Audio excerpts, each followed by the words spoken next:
गिबियावनो रादाब बुथुमगिरि नोंथांमोननिसिम साबायखर बावबाय जोंनि बोखावजायै सनितपुर जिल्ला ब्रह्म धोरोम दैदेन आफादनिफ्राय जोङो नैबे बोखावजायै सनितपुर जिल्लानिनो जोंनि जिल्ला मावखुलि सनितपुर जिल्लानि सिङाव थानाय भालुकपुं हालामनि जा सनितपुर जिल्लानि ब्रह्म धोरोम आफादनि गाहाय मावखुलि बेवहायनो थांनाय बोसोर 2021 मायथाइनिफ्राय नैबे जोंनि जिल्लानि जा मन्दिर एबा धोरोमसालि बेखौ जोङो गायसंनाय जादों।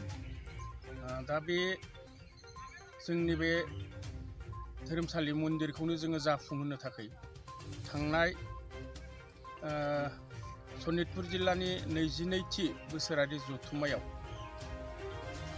मावफुं मेलाव हाबाफारि लाखानाय बादियै जोंनिनो बे सनितपुर जिल्लानि सिङाव थानाय गंफ्रोमबो न'खरनिफ्राय अनसुंथाइ बोसोरारि अनसुंथाइ खांनायजों लोगोसे जोङो बाबामोननि अननाय खांनायजों जा एसे रांखान्थि मोननो हादों बेजोंनो जोङो नैबे सेमोननि मावनानै आद्रा थानाय जा जोंनि मन्दिरनि खामानि बेखौ नैबे थांनाय समबार बेसे अक्ट'मोनलाय एप्रिल 4 थारिखनिफ्राय जागायफिननो हमदों।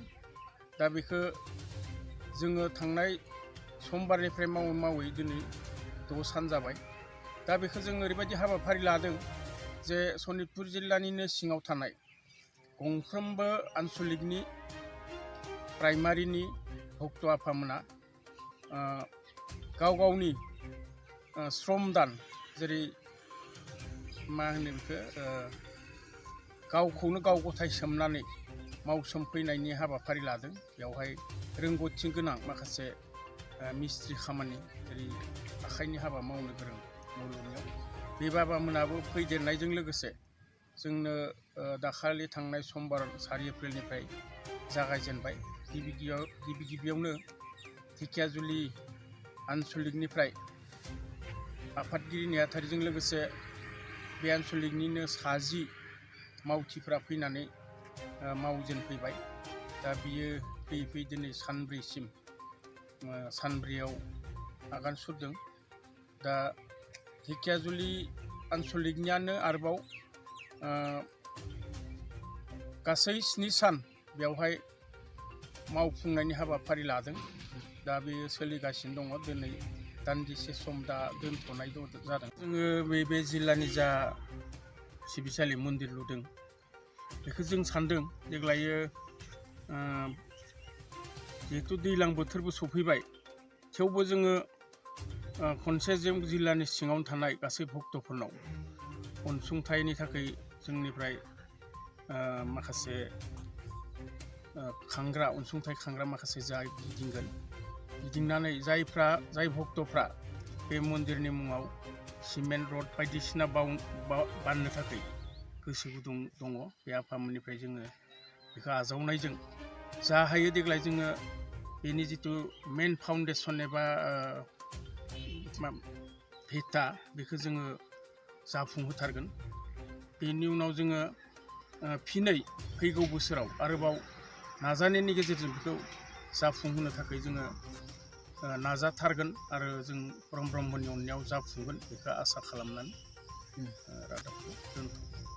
जोंनि भालुकपुङाव थानाय सनितपुर जिल्ला ब्रह्म मन्दिरखौ जोङो 2007 मायथाइयाव जोङो बे भालुकपुंनि रायजोनि मदद लानानै जोङो बेखौ जिल्लानि ब्रह्म मन्दिर जोङो गायसननाय जादों। गिबियाव बे ओरैनो जोङो जेबो न'बो लुनो हायाखैमोन।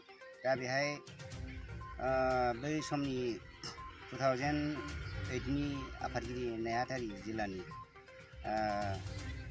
मानगोनां प्रग्राम बसुमतारी बाबा आरो मानगोनां अलक नार्जारी बाबामोनहा सरकारनिफ्राय 2 लाख रां मोनदोंमोन। बेजों लुनानै आद्रा रांखौ उनाव एसे सरकारनि गलाय गजायाव मोनाखिसै, माखासे खावसे रां मोनबाय। बेजोंनो जिरासालिखौ लुबाय। लुनानै गोबाव सम थाबाय थानायनि उनाव रायजोनि अनसुंथाइजों नैबे जिरायसालिया आद्रा थानायलाय बेखौ जोङो जाफुंहोनाय जाबाय सुफुंहोनाय जाबाय मोजाङै लुनाय जाबाय बेनि उनाव जोंखौ 2013 निफ्राय जोंखौ सनितपुर जिल्ला ब्रह्म मन्दिरनि सिङाव कनस्ट्राक्सन कमिटि दानानै होदों आंनो आफादगिरि दा जोङो बेखौ आरो फिनै रायजोनि अनसुंथाइजों 2021 मायथाइयाव जोङो बेखौ जागायफिनबाय बे जिरायसालिया जानायनि उनाव जोङो ट्रुपखौ जोंनि बे जयग'सालिखौ ट्रुपखौ जोङो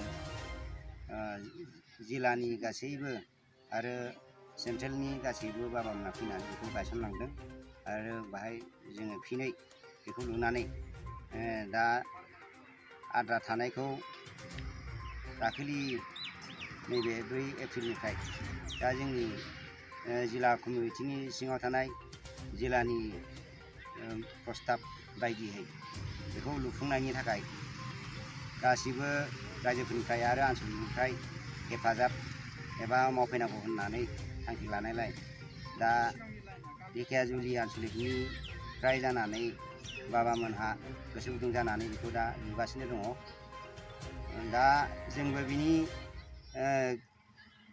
एसे सिगाङाव 2019 मायथाइनि MLA फान्डनिफ्राय जोङो 2 लाख थाखा जोंनो मन्दिर लुनायनि थाखाय होदोंमोन दा बे फैसाखौ मोनजोबाखै बावैनो हयथ' बे फैसाखौ जों मोनजोबगोन आधा फैसाखौ मोनबाय आधाखौ मोनाखै बावैनो जों बेखौ मोनगोन होननानै आसा फारिनाय थाबाय दा जिल्लानि आफादनि सिङाव गासिबो मावफैगोन होननानै जोंनिफ्राय आसा फारिनाय थाबाय जाहाथे बे मन्दिरा मोजाङै जाफुङो आरो जोंनि बे सिबिसालिया मोजाङै जाफुङो।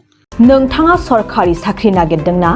नोंथांनि थाखाय मोनसे गोजोनथाव खौरां।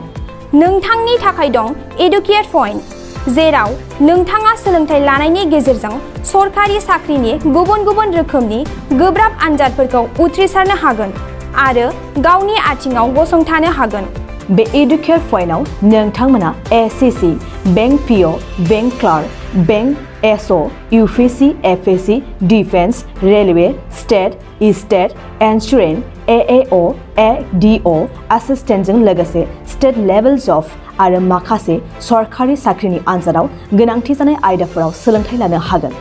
मख'नो गोनांदि बे सोलोंसालियाव साख्रिनिल' नङा, बेयाव MBA आरो सैनिक स्कुल बायदियाव एडमिशननि थाखाय एन्ट्रेन्स होनो थाखायबो सोलोंथाइ लानो हागोन। बे सोलोंसालियाव गाहाम थाखो खथानि सुबिदा दं आरो सम मथे नोंथांनि सोलोंथाइखौ बे सोलोंसालियाव होनाय जागोन। बेखौबो मिथिनांगोन दि बे एडुकेट पइन्टआव सोलोंथाइ लानानै बावैसो 2021-22 मायथाइनि SSC GDनि आनजादाव गासै 11 सा सोलोंसाफोरा उथ्रिसारनो हादों। बारा नङा, गासै 15,000 रांजोंनो नोंथाङा बे सोलोंसालियाव 6 दानसिम सोलोंथाइखौ लानो हागोन। बे सोलोंसालिया क'क्राझार, बरपेटा र'ड, गवालपारा आरो बङाइगावआवबो दं। क'क्राझाराव सोलोंथाइ लानो गोसो गुदुं जानाय सुबुंफोरा 70020261133 9101536360 70020261133 9101536360